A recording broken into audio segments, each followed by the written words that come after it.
Hey guys, welcome to stock technique channel. तो कैसे हो आप सब लोग? आई होप सब अच्छी होंगे। इस वीडियो के अंदर हम डिटेल में एनालिसिस करेंगे डॉक्टर रेड्डीज स्टॉक के बारे में। तो सबसे पहले मैं आपको कहना चाहती हूँ कि अगर आपको मेरा वीडियो अच्छा लगता है तो आप प्लीज़ वीडियो को लाइक कर दो और चैनल को भी सब्सक्राइब कर दो। अगर आप कुछ सीख पाते हो तो चैनल के नीचे जाकर आप कुछ भी कमेंट कर दो तो मुझे बहुत ही मोटिवेट मिलेगा। तो चलिए इस वीडियो को शुरू करते हैं। सबसे पहले हम प्राइस एक्शन का जो थ्योरी है उस थ्योरी के हिसाब से एक पैटर्न को देखेंगे कि इसके अंदर एक पैटर्न फॉर्मेशन हो चुका है। अभी मैं आपको दिखाना चाहता हूँ कि कौन सी पैटर्न है, लेकिन पैटर्न दिखाने से पहले आपको पैटर्न को समझाना भी ज़रूरी है, क्योंकि मैं आपको पैटर्न दिखा दिया लेकिन आप पैटर्न खुद नहीं समझते हो तब तो नहीं होगा ना।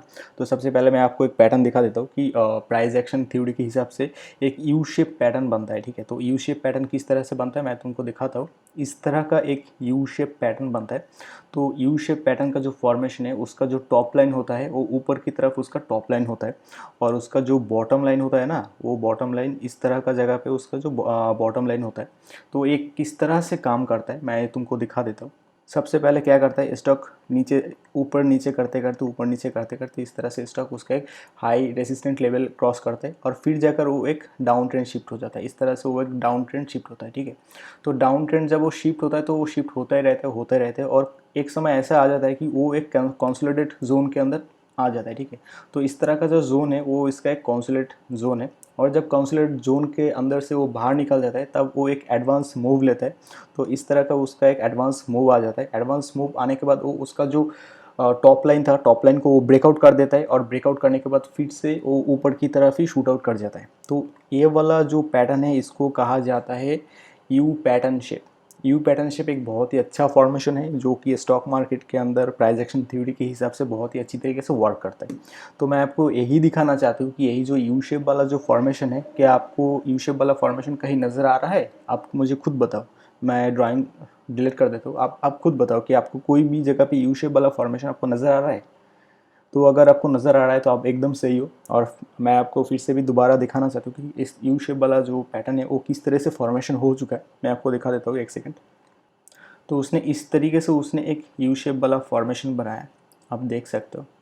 उसने इस तरीके एक यू शेप वाला फॉर्मेशन बनाया और उसका जो टॉप लाइन था वो इस तरह का उसका टॉप लाइन था। आप देख सकते हो इस तरह का उसका एक टॉप लाइन था। तो उसने क्या किया, आप यहाँ पर सीधी तरीके से देख सकते हो। मैंने आपको जो बताया उसने फिर इस तरह से ऊपर नीचे किया और फिर उसने एक डाउन ट्रेंड शिफ्ट हुआ, और डाउन ट्रेंड शिफ्ट होने के बाद उसने इस जगह पर उसने कंसोलिडेट रेंज को पार किया और फिर जाकर उसने एक ऊपर की तरफ उसने एक मूव लिया। ठीक है, तो ऊपर की तरफ मूव लेने के बाद उसका जो मेन जो रेसिस्टेंट लाइन था, रेसिस्टेंट लाइन को भी उसने ब्रेकआउट कर दिया। ब्रेकआउट करने के बाद उसने फिर से ऊपर की तरफ ही उसने कैंडल दिया। तो इससे हमको यही पता चलता है कि स्टॉक अभी ऊपर जाने वाला है। इसका एक फॉर्मेशन हमको ऑलरेडी मिल चुका है। आप यहाँ पर देख सकते हो उसका एक कैंडल का जो फॉर्मेशन है। आप देख सकते हो कि इस कैंडल ने इसको ऊपर की तरफ ही कर दिया। मैं आपको एक यू शेप वाला मैं आपको एक पैटर्न दिखा दिया। अभी मैं आपको दिखाना चाहता हूँ एक दूसरा पैटर्न जिसको कहा जाता है कि फ्लैग पैटर्न। तो स्टॉक मार्केट के अंदर फ्लैग पैटर्न बहुत ही अच्छी तरीके से काम करता है। मैं आपको दिखाता हूँ किस तरह से काम करता है फ्लैग पैटर्न।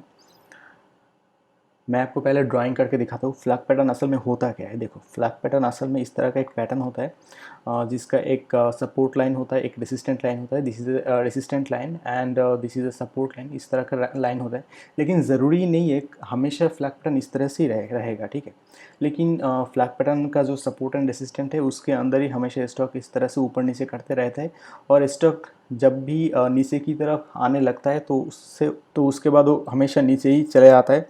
और अगर ऐसा होता है कि नहीं स्टॉक नीचे नहीं आया, स्टॉक ऊपर शूट आउट कर दिया, तो ऊपर शूट आउट करने के बाद वो फिर से ऊपर की तरफ ही शूट आउट हो जाता है। तो इससे हमको ये पता चलता है कि अगर फ्लैग पैटर्न के अंदर अगर हमको काम करना है तो इस जगह पे हम शॉर्ट सेल कर सकते हैं, और इस तरह के एरिया के अंदर हम बाइंग कर सकते हैं। ठीक है, तो इसका एक हाई प्रोबेबिलिटी है, तो इसका बाइंग स्ट्रैटेजी भी अलग है, हर एक सिस्टम अलग है। तो मैं आपको दिखाना चाहता हूँ कि ये जो फ्लैग पैटर्न है इस तरह का फ्लैग पैटर्न भी एक फॉर्मेशन उसने क्रिएट कर रखा है। तो किस तरह के फ्लैग पैटर्न मैं आपको सिखा देता हूँ कि किस तरह का फ्लैग पैटर्न उसने बनाया। चलो सबसे पहले मैं आपको दिखाता हूँ कि आपको कोई फ्लैग पैटर्न नज़र आ रहा है। आप खुद यहाँ पर देखो। तो अगर आपको कोई फ्लैग पैटर्न नज़र नहीं आ रहा है तो मैं आपको बताना चाहता हूँ कि देखो, फ्लैग पैटर्न उसने इस तरह का उसने एक फ्लैग पैटर्न बनाया। इस तरह का उसने एक फ्लैग पैटर्न बनाया, देखो। और उसका जो इस तरह देखो, तो फ्लैग पैटर्न के हिसाब से भी अगर देखा जाए तो उसने एक फ्लैग पैटर्न भी बनाया, और फ्लैग पैटर्न के हिसाब से भी अभी वो ऊपर ही जाने वाला है। इसका भी एक फॉर्मेशन आ जाता है। अगर हम लोअर टाइम फ्रेम के अंदर भी चले जाए तब भी हम देख सकते हैं कि इसने ऑलरेडी एक डबल बॉटम का भी एक पैटर्न बनाया। तो मैंने पिछले वीडियो में मैं आपको बताया था कि डबल बॉटम जो पैटर्न होता है उस किस तरह से काम करता है। आप यहाँ पर देख सकते हो कि उसने एक डबल बॉटम पैटर्न बनाया। तो डबल बॉटम पैटर्न बनाने के बाद उसने सीधा एकदम ऊपर की तरफ उसने शूट आउट कर दिया। उसने एक ट्रेन लाइन बनाया, ट्रेन लाइन को ब्रेकआउट कर दिया और उसने ऊपर की तरफ शूट आउट कर दिया।